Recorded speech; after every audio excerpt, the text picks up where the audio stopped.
ಚಿತ್ರರಂಗದ ಒಳಿತಿಗಾಗಿ ಇವತ್ತು ಕಲಾವಿದರ ಸಂಘದಲ್ಲಿ ಇಡೀ ಕನ್ನಡ ಚಿತ್ರರಂಗ ಪೂಜೆಯ ಮೊರೆ ಹೋಗಿರುವಂಥದ್ದು. ಈ ಬಗ್ಗೆ ಮಾತನಾಡೋದಕ್ಕೆ ನಮ್ಮ ಜೊತೆ ನಟಿ ಪದ್ಮಜಾ ರಾವ್ ಅವರಿದ್ದಾರೆ, ಅವ್ರನ್ನ ಮಾತನಾಡ್ಸೋಣ. ಮೇಡಮ್, ಇವತ್ತು ಪೂಜೆಗೆ ನೀವು ಕೂಡ ಭಾಗಿಯಾಗಿರುವಂಥದ್ದು. ನೀವು ಅಂದರೆ ಮುತ್ತೈದೆಯರು ಏನಿದ್ದಾರೆ ಅವರು ಒಂದು ದೀಪ ಹಚ್ಚೋ ಮೂಲಕ ಪೂಜೆ ಶುರುವಾಯಿತು. ಸೊ ಎಲ್ಲವೂ ಒಳ್ಳೇದಾಗುತ್ತೆ ಅನಿಸುತ್ತೆ. ನಿಮ್ಗೆ ಎಷ್ಟು ಖುಷಿ ಆಯಿತು ಆ್ಯಕ್ಚುಲಿ? ಅಂದರೆ ನೀವು ಒಂದು ದೀಪ ಹಚ್ಚೋ ಮೂಲಕ ಪೂಜೆ ಪ್ರಾರಂಭ ಆಯಿತು ಇವತ್ತು. ನಾನು ಅದೃಷ್ಟ ಮಾಡಿದ್ದೀನಿ ಅನ್ನಿಸ್ತಾ ಇದೆ. ನನಗೆ ಎರಡೆರಡು ಮನೆ ಇದೆ. ಒಂದು ನಮ್ಮ ಮನೆ, ನನ್ನ ಮಗ, ನಾನು, ನನ್ನ ಅಕ್ಕ ತಂಗಿ ಇರೋದು. ಇನ್ನೊಂದು ಈ ಮನೇಲಿ ನಾನು ಮುತ್ತೈದೆಯಾಗಿ ನಿಂತು ಇಷ್ಟು ದೊಡ್ಡ ದೊಡ್ಡ ಹೋಮಗಳು ಒಟ್ಟಿಗೆ ಮಾಡಿಸ್ತಾ ಇರೋದು. ಅದಕ್ಕೆ ನಾನು ದೀಪ ಹಚ್ಚಿದ್ದೀನಿ ಅಂದರೆ ಪ್ರೌಡ್. ಮೇಡಮ್, ಈ ಒಂದು ಪೂಜೆ ಅವಶ್ಯಕತೆ ಚಿತ್ರರಂಗಕ್ಕೆ ಎಷ್ಟು ಇತ್ತು ಅಂತ? ಪೂಜೆ ಪುನಸ್ಕಾರ ಯಾವಾಗಲೂ ಅದರ ಅವಶ್ಯಕತೆ ಇರುತ್ತೆ. ಏನೋ ನಾವು ಯಾವ ಪೂಜೆ ಗೀಜೆ ಏನು ಮಾಡಬಾರ್ದು. ಕಷ್ಟ ಬಂತು ಅಂದ ತಕ್ಷಣ, ಪೂಜೆ ಮಾಡಿದ ತಕ್ಷಣ ಎಲ್ಲರೂ ಅವ್ರ ಮನೇಲಿ ಪೂಜೆ ಮಾಡ್ತಿದಾರಂತೆ, ಅವ್ರಿಗೆ ಏನು ಕಷ್ಟನೋ ಅಂದರೆ ನನಗೆ ನಗು ಬರುತ್ತಿದ್ದು. ಇಟ್ಸ್ ಅ ಜೋಕ್ ಅಮ್ಮ. ದಿನಾ ಪೂಜೆ ಪುನಸ್ಕಾರ ಮಾಡಬೇಕು, ವರ್ಷಕ್ಕೊಂದೆರಡು ಸಲ ಗ್ರ್ಯಾಂಡಾಗಿ ಮಾಡಬೇಕು.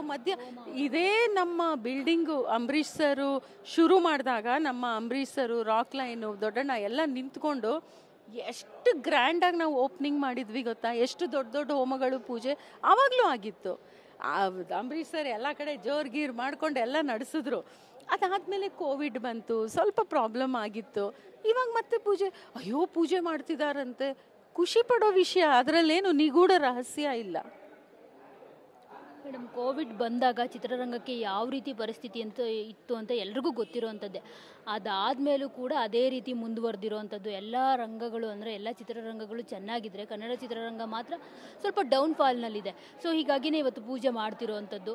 ಸೊ ಇಲ್ಲಿ ಅಂದರೆ ಸಾವು ನೋವುಗಳು ಹೆಚ್ಚಾಗಿದೆ, ಕಾಂಟ್ರವರ್ಸಿಗಳು ಹೆಚ್ಚಾಗಿದೆ. ಸೊ ಅದ್ರ ಬಗ್ಗೆ ಏನು ಹೇಳ್ತೀರಾ ಮೇಡಮ್? ಇಲ್ಲ, ನನಗೇನು ಆ ಥರ ಅನಿಸೋದಿಲ್ಲ. ಮಿಕ್ಕಿದ ಇಂಡಸ್ಟ್ರಿ ಎಲ್ಲ ಭಾಳ ಚೆನ್ನಾಗಿದೆ. ನಾವು ನೆಲ ಕಚ್ಕೊಂಡಿದ್ದೀವಿ, ನಮ್ದು ಯಾವ ಫಿಲಮು ಚೆನ್ನಾಗಿಲ್ಲ, ನಮ್ಮಲ್ಲಿ ಒಗ್ಗಟ್ಟಿಲ್ಲ, ಇದು ನಾನು ಒಪ್ಪೋದಿಲ್ಲ. ಸ್ವಲ್ಪ ಸ್ಲೋ ಆಗಿರಬಹುದು. ಕೋವಿಡಲ್ಲಿ ನಾವು ತುಂಬಾ ಎಲ್ಲರೂ ಕಷ್ಟ. ನಾವು ಬರೀ ನಮ್ಮ ಇಂಡಸ್ಟ್ರಿ, ಬರೀ ಫಿಲಮ್ ಇಂಡಸ್ಟ್ರಿ ಅಲ್ಲ, ಅಥವಾ ಬರೀ ಕನ್ನಡ ಫಿಲಮ್ ಇಂಡಸ್ಟ್ರಿ ಅಲ್ಲ, ಎಲ್ಲ ಇಂಡಸ್ಟ್ರಿ ಅವರು ಸಾಫ್ಟ್ವೇರ್ ಒಬ್ಬರು ಬಿಟ್ಟು ಮಿಕ್ಕಿದವ್ರು ಎಲ್ಲನೂ ಕಷ್ಟಪಟ್ಟೇ ಇದ್ದಾರೆ. ಅದಾದಮೇಲೆ ನೋಡಿ, ಒಂದು ದಿನ ಜ್ವರ ಬಂದರೆ 3 ದಿನ ಬೇಕು ಸುಧಾರಿಸ್ಕೊಳ್ಳೋಕ್ಕೆ ಒಬ್ಬ ಮನುಷ್ಯಂಗೆ. ಅಂಥದ್ದು 3 ವರ್ಷ ಕೋವಿಡ್ ಅನುಭವಿಸಿ ಈಗ ಮತ್ತೆ ನಾವು ಮೇಲೆ ಹೇಳ್ಬೇಕಂದ್ರೆ ಸ್ವಲ್ಪ ಕಷ್ಟ ಆಗುತ್ತೆ. ಒಂಚೂರು ಕುಂಟ್ತಾ ಇದ್ದೀವಿ ಅಷ್ಟೇ ಹೊತ್ತು. ನಾವೇನು ಯಾರಿಗೂ ಏನೂ ಕಡಿಮೆ ಇಲ್ಲ. ಎಲ್ಲರೂ ಹೇಳ್ತಿದ್ದಾರೆ ಈ ಒಂದು ಪೂಜೆಯಿಂದ ಏನು ಫಲ ಸಿಗುತ್ತೆ ಅಂತ ಹೇಳ್ಬಿಟ್ಟು. ಆದರೆ ಈ ಪೂಜೆ ಸ್ಟಾರ್ಟ್ ಅಂದಿದ ತಕ್ಷಣ ಅಂದರೆ ಒಂದು 15 ದಿನಗಳಿಂದ ಈ ಪೂಜೆ ಬಗ್ಗೆ ಕೇಳಿ ಬರ್ತಿರೋವಂಥದ್ದು.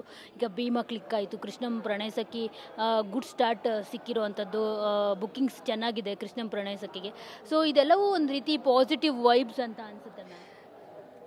ಸೊ ಪಾಸಿಟಿವ್ ವೈಬ್ಸ್ ಅಂತ ಅದೇ ತೋರಿಸಿದೆ. ಇವಾಗ ನಾವು ಒಂದು ಶುಭ ಕಾರ್ಯ ಮಾಡ್ತಾ ಇದ್ದೀವಿ, ಮಂಗಳ ಕಾರ್ಯ, ದೇವರ ಕಾರ್ಯ, ಪಾಸಿಟಿವ್ ಹಬ್ಬ, ಪೂಜೆ ಪುನಸ್ಕಾರ, ಹೋಮ, ಯಾಗ ಮಾಡ್ತಾ ಇದ್ದೀವಿ. ಒಳ್ಳೇದಾಗಲಿಕ್ಕೆ ಬೇಕು. ನೀವು ಹೇಳ್ದಂಗೆ ನೀವೇ ಹೇಳಿದ್ರಿ, ಇನ್ನೂ ಶುರುನೇ ಆಗಿಲ್ಲ. ನಾವು ಮಾಡ್ತೀವಿ ಅಂತ ಡಿಸೈಡ್ ಮಾಡಿದ ತಕ್ಷಣವೇ ಅವನು ಫಲ ಕೊಡೋಕ್ಕೆ ಶುರು ಮಾಡ್ದ.